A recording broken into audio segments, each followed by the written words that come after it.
السلام علیکم دوستانو، څنګه یې؟ امید لرم چې ښه وئ.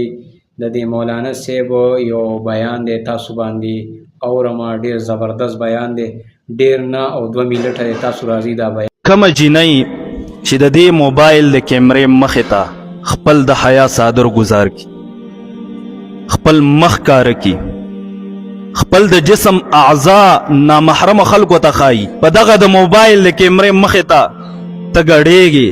هغې ته یو خبره کوم په دې میډیا باندې بیا اوري، ته به سبا د قیامت په ورځ باندې بیبي فاطمې ته څنګه مخامخ کېږي؟ تو په دې بې حیا سترګو باندې څنګه د بیبي فاطمې سره مخامخ کېږي؟ او ته به د جنت حصول غواړې د هغې په سردارۍ کې؟ چرې هم ممکنه نه ده. یو ورځ د میاشتې اولنی تاریخ او میاشت راختې وه، فاطمه رضی الله تعالی عنها حضور صلی الله علیه وسلم کره راغلې وه. نو پلار ته تپوس کوي، لورې میاشت دې ولیده که نه؟ نو بیبي فاطمه ورته جواب ورکوي، ای بابا جانه ومې نه لیده. نو پیغمبر ته تپوس کوي، لورې ولې دې ونه لیده؟ بیبي فاطمه د شرمه خاموشه شوه. بیا ته تپوس کوي، ولې دې ونه لیده؟ نو بیبي فاطمه ورته فرمایي، ای باجان نن د میاشتې اولنی تاریخ دی، ټول خلک میاشت ګوري، ټول خلک سپوږمۍ ته ګوري، او که زه ورته وګورم نو چرته زما نظر او د نامحرمه سړي نظر په یو څیز باندې چرته رایوځی نشي، جمع نشي.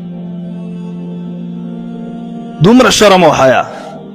هغه بیبي فاطمه چې کله یې وخت رانږدې شو او د زنکدن سلګۍ وخي او اخري وخت دی او وصیت څه شی کوي خلکو ته، ای خلکو زما جنازه د ورځې مو اوچته وئ، د شپې اوچته کوي، چرته د نامحرمه سړي نظر زما په کفن باندې مو نه غورځي.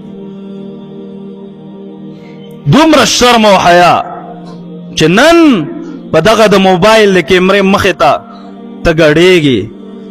ته چې کوم دی د خپل جسم اعضا ښکاره کې، ته خپل مخ ښکاره کې، ته به سبا د قیامت په ورځ باندې بیبي فاطمې ته څنګه مخامخ کېږي؟ تو په دې بې حیا سترګو باندې، په دې بې بردګه بدن باندې څنګه د بیبي فاطمې سره مخامخ کېږي؟ او ته به د جنت حصول غواړې د هغې په سردارۍ کې؟